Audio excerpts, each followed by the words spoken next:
ओम शांति। 11 तारीख की मुरली है।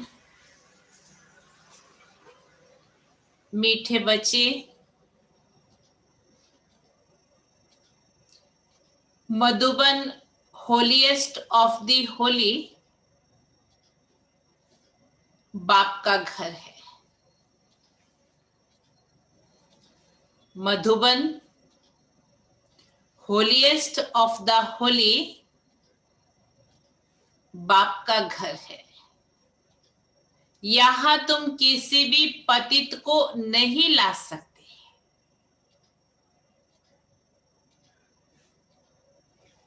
यहां तुम किसी भी पतित को नहीं ला सकते। प्रश्न है, इस ईश्वरीय मिशन में जो पक्के निश्चय बुद्धि है,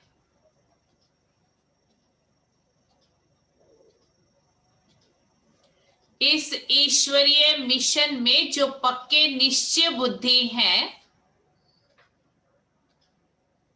उनकी निशानियां क्या होंगी?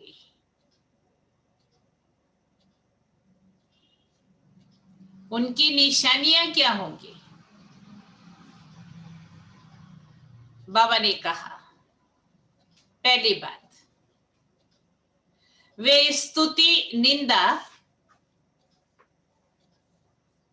सब में धीरज से काम लेंगे। वे स्तुति निंदा, कोई स्तुति करेगा, महिमा करेगा तो बहुत खुश नहीं हो जाएंगे एकदम।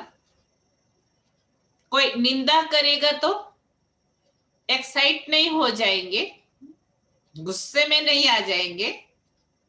दोनों में धीरज से काम लेंगे। दूसरी बात, क्रोध नहीं करेंगे। निश्चय बुद्धि बच्चों की निशानी बाबा बता रहे हैं। क्रोध नहीं करेंगे। तीसरी बात, किसी को भी दैहिक दृष्टि से नहीं देखेंगे।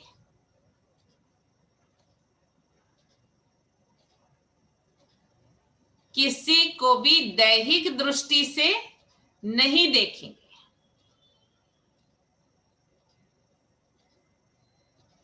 आत्मा को ही देखेंगे।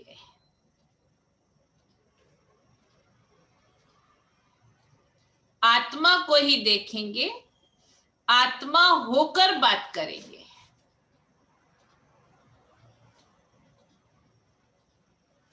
आत्मा होकर बात करेंगे। चौथी बात है, स्त्री पुरुष साथ में रहते कमल फूल समान रहेंगे।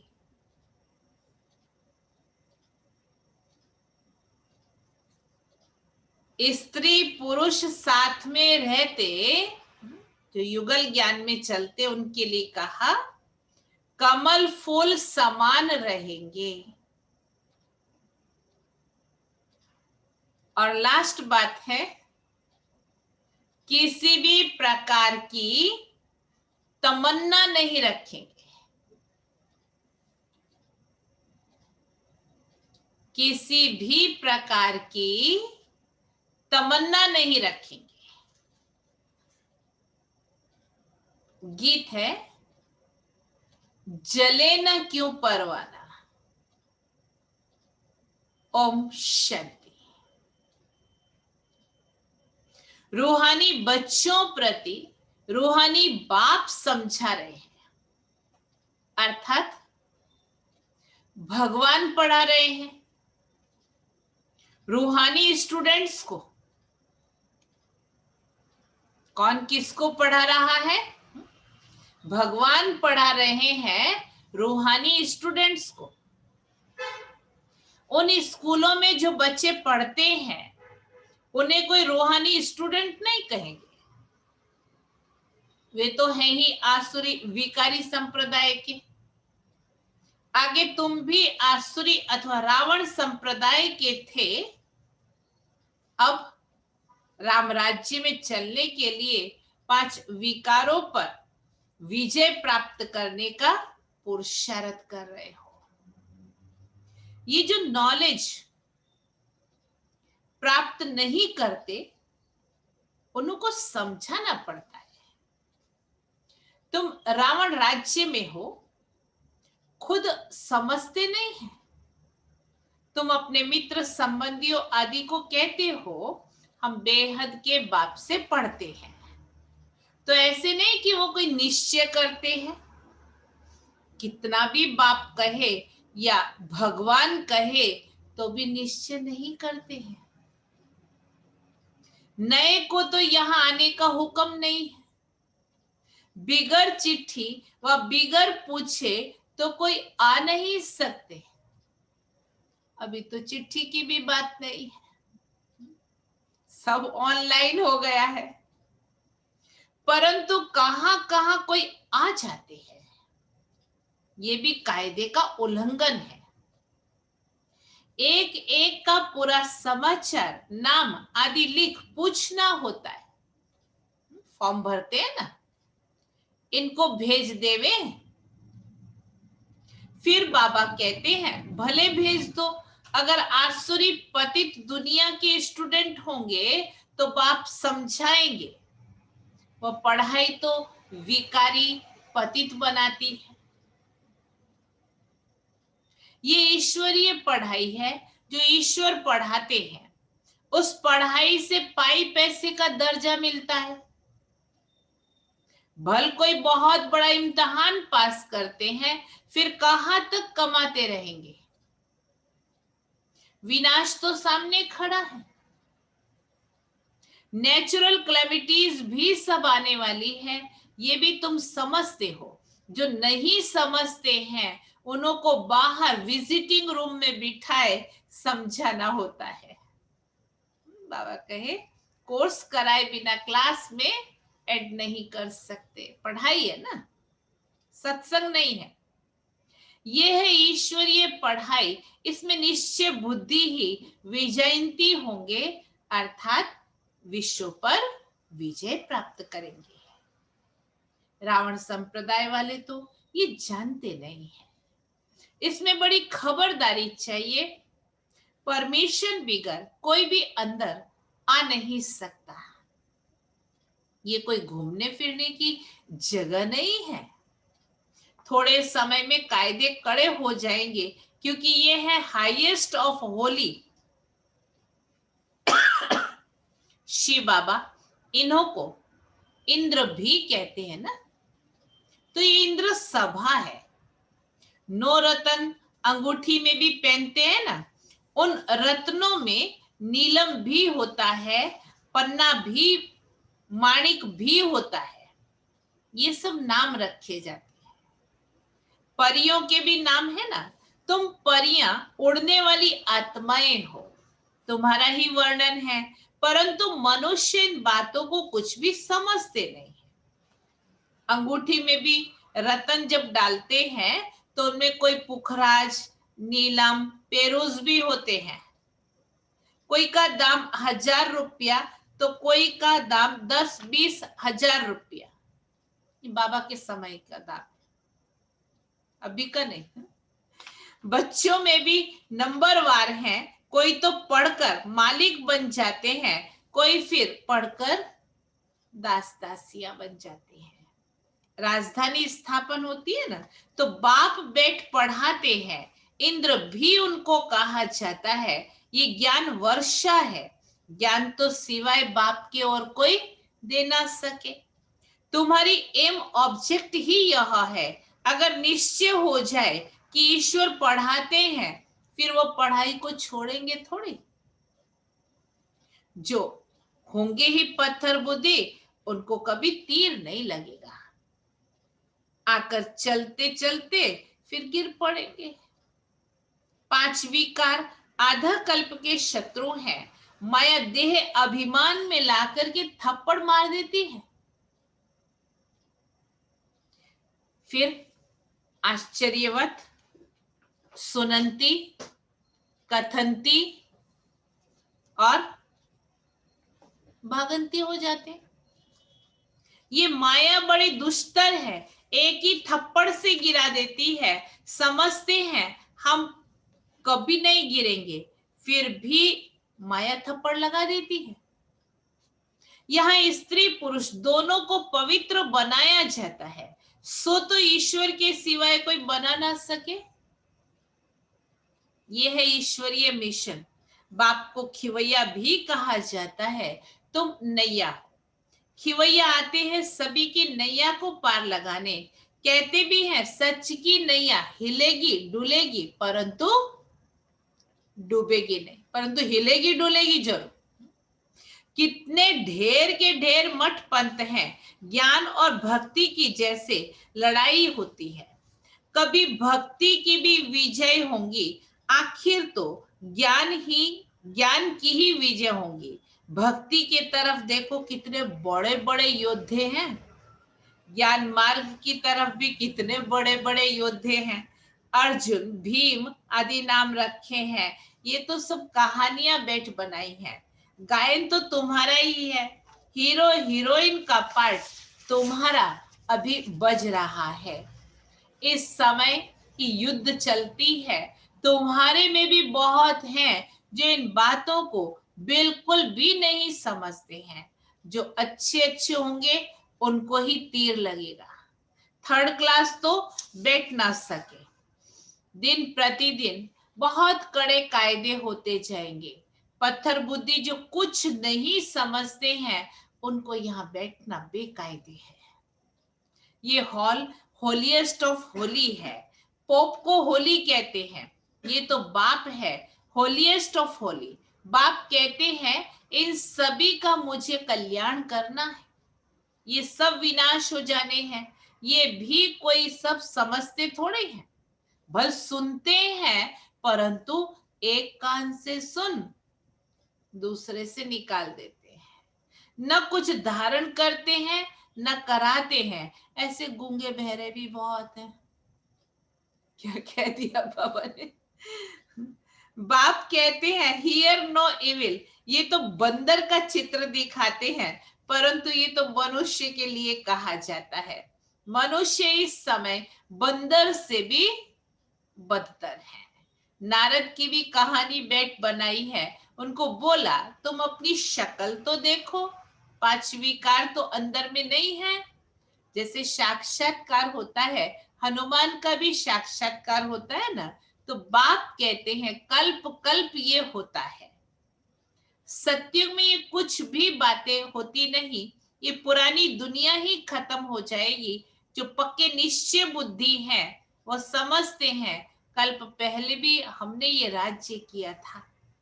बाप कहते हैं बच्चे अब दैवी गुण धारण करो, कोई बेकायदे काम नहीं करो। स्तुति निंदा सब में धीरज धारण करना है, क्रोध नहीं होना चाहिए। तुम कितने ऊंच स्टूडेंट्स हो, भगवान पढ़ाते हैं, वो डायरेक्ट पढ़ा रहे हैं, फिर भी कितने बच्चे भूल जाते हैं क्योंकि साधारण तन है ना। तो बाप कहते हैं देहधारी को देखने से तुम इतना उठ नहीं सकेंगे, आत्मा को देखो। आत्मा यहाँ भ्रुकुटी के बीच में रहती है, आत्मा सुनकर कांध हिलाती है। हमेशा आत्मा से बात करो। तुम आत्मा इस शरीर रूपी तख्त पर बैठी हो, तुम तमो प्रधान थी, अब सतो प्रधान बनो। अपने को आत्मा समझ, बाप को याद करने से देह का भान टूट जाएगा।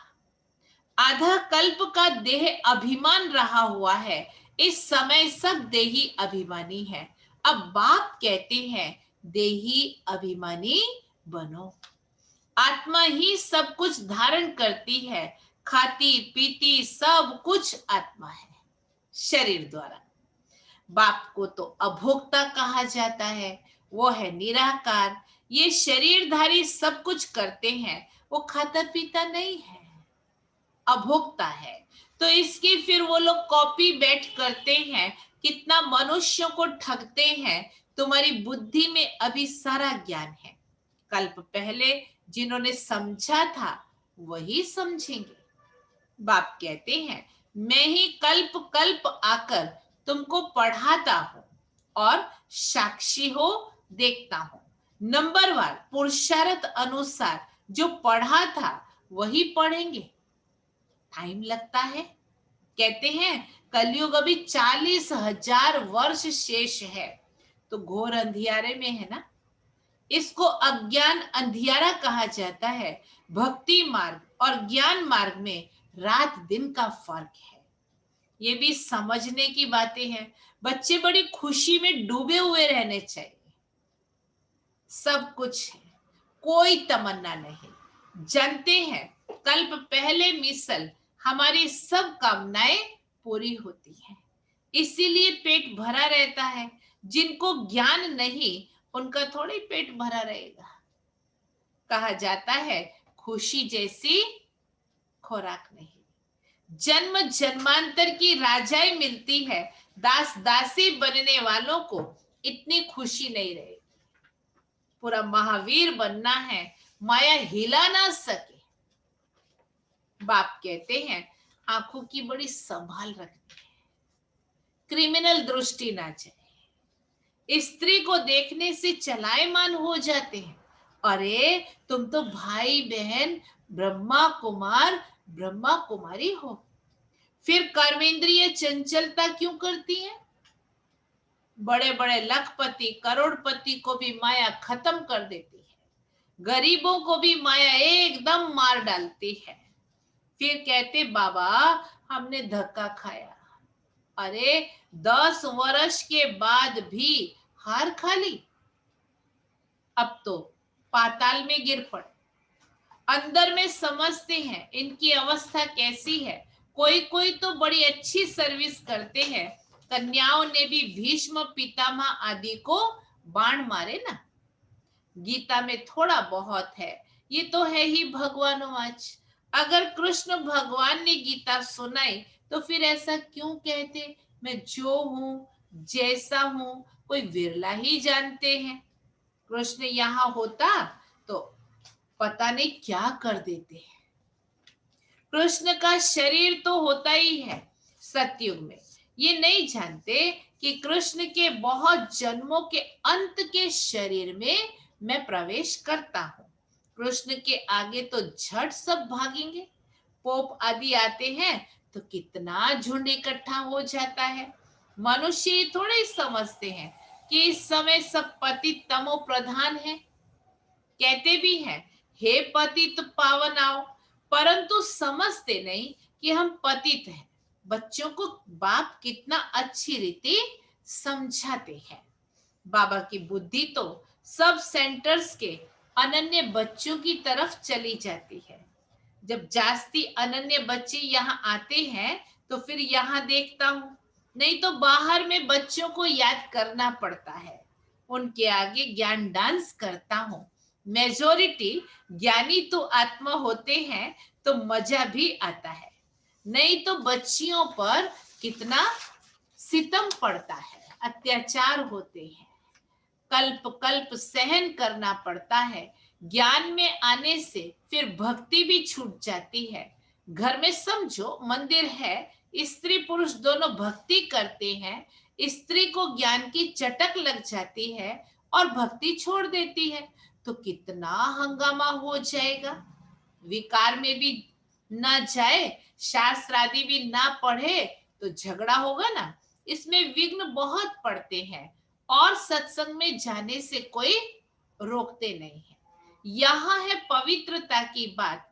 पुरुष तो नहीं रह सकते तो जंगल में जाते हैं, स्त्रियां कहाँ जाए। स्त्रियों के लिए वो समझते हैं नरक का द्वार है।